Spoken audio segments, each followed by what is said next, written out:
All right, guys, it's a Bigdog back from Old School Smoked Meats. You want a signature dish? This is my signature dish. It's the Bigdog's baked beans. I don't do them like everybody else. Nothing aggravates me any more than they go somewhere and somebody pulls out and says, "Hey, I'll bake the beans," and they open up a can and warm them up. Yeah, that's not how this is done. So we're going to show you how I do it. I'm going to smoke these when I'm done for a couple hours at least. It all goes by feel. So we'll just get started real quick here. 2 cans of whatever your favorite baked beans are. I drain them because we're going to have plenty of liquid in them by the time we're done. Now these are 28-ounce cans, so they're not small. You can have a lot of food here, but they're great for holidays or anything like that. Same way with this other one. Put it in there. You can see, just dump them in. You can see there's not a lot of juice on them. The reason there's not a lot of juice on them, well, because I drained it off. All right. Next thing I do is I put smoked sausages in mine. My beans end up eating like a milk. You can see I have smoked sausage. I have bacon, I have mustard, and I have barbecue sauce. It's that simple.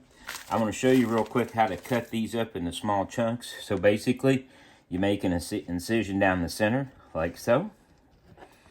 You flip it, make another incision down the center, like so. And then you just slice it, and it drops right into the 4 cubes. I already had a bunch of them cut up, so I didn't mess around with it. Doesn't matter if they're a little off, a little big, a little small. It's all going to the same place when we're done, right in the stomach. So we're gonna dump those in, so you can get a really nice picture. So you can see my beans kind of eat more like a meal, which a lot of times that's what I'll do when I'm done. Same way, bacon. I cooked this bacon this morning. I chopped it up. You can, little trick here for you if you're doing the bacon thing, is you can buy pre-cooked bacon like they put on salads and just dump it in there if you want to. That's up to you entirely. I do it quite often, especially when I'm, have to throw something together real fast after a long week of work or something. You can bake these. To bake them, you cover them with a pan at 350 and you bake them for about 45 minutes to an hour. Then you pull that top off and then you just let them bake until they get to that what you like. As far as how much to put in, doesn't really matter. It's whatever you like. I'm putting about half a family size bottle, so about 14 ounces of barbecue sauce, roughly. And then my go-to mustard's always Plotchman's, so I'm gonna a couple big liberal squeezes in there, and that's about it because you don't want them too mustardy. But there they are. If you want to put onions in it, you can. You want to put peppers in it, you can. I personally don't like that in my beans, so that's just why it's not in here.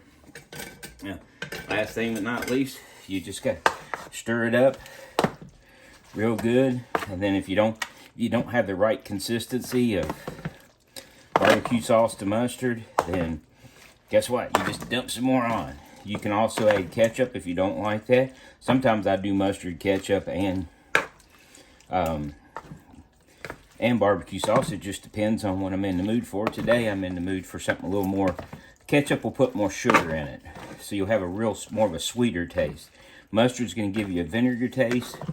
Your barbecue sauce, which has a lot of molasses and stuff like that, is going to give it more of that harsh taste. So I'm ended up, just from looking at it, I wanted a little bit more barbecue sauce in mine, so I'm going to dump the rest of this bottle in there. So I'm actually putting 28 ounces. So it's pretty simple. The bottom line, you got a couple cans of 28-ounce cans of baked beans. You got a bottle of 28-ounce barbecue sauce, a couple of big strokes of mustard with squeezes of mustard. And then I used about a pound of bacon cut up. Like I said, you can buy the pre-done stuff for salads.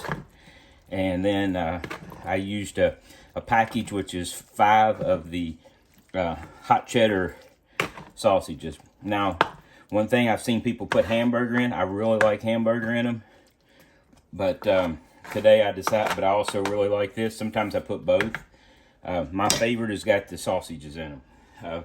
Like I said, this is going to the smoker. I'll hit you up a shot of looking at that when we get after it's up and going for a little while. So I'm going to put it on for about 2 hours. Again, it's all up to you. That's the nice thing about it. You can cook it as long or short as you want. Just make sure you don't take it to a paste. That's all there is. But I'll tell you what, these are the best baked beans you'll ever get, and I always get asked for them no matter what.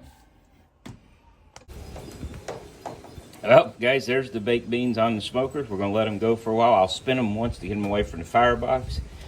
Pork butt and beef roast coming right along. Look at that bark. It's a beautiful thing. A couple hours in, there's the beans. There's the pork butt and the beef roast. We're just knocking it back. Looks really good. There we go. Smoked baked beans right off the smoker. Did these for about 3 hours and 45 minutes. You can see things cooked, nice consistency. I'm sure they're a little hot. We're going to give them a trial here in a few minutes. I'm probably going to try to eat them while they're hot because they usually do anyway. We all know that. Hope you enjoyed it. Hope you use this recipe. Like I said, I'm going to try it. Old school smoked meats. Bigdog here. If you like what you're seeing, hit that subscribe button. Oh yeah, nice smoky flavor with those beans.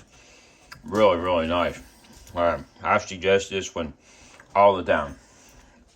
If you don't want to do it in a smoker, you don't have a smoker, go ahead and fire it up and do it just like you do regular baked beans. 350 for an hour. Take the top off to get a little bit of a crust on it like you see here, and they're good to go.